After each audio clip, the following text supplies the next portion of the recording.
Day 15 of my video editing challenge. Yeah, tonight I'm just going to continue editing the outro section. Let's see how it goes. Yeah, just going through this tonight, yeah, and just watching the whole film and, working with these clips. It was such a cool time that week. It was so much fun. We just skated, partied, had no responsibilities or worries in the world, and hang out and just made jokes and just had a freaking awesome time. Super excited to share this with everybody, and I hope you guys are gonna like it. Cool, that's it for day 15 of my 30-day rollerblading video editing challenge.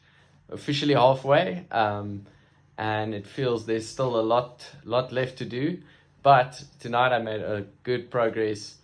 And here's good old George, the sweet back fourth there at the Alexandra skate park.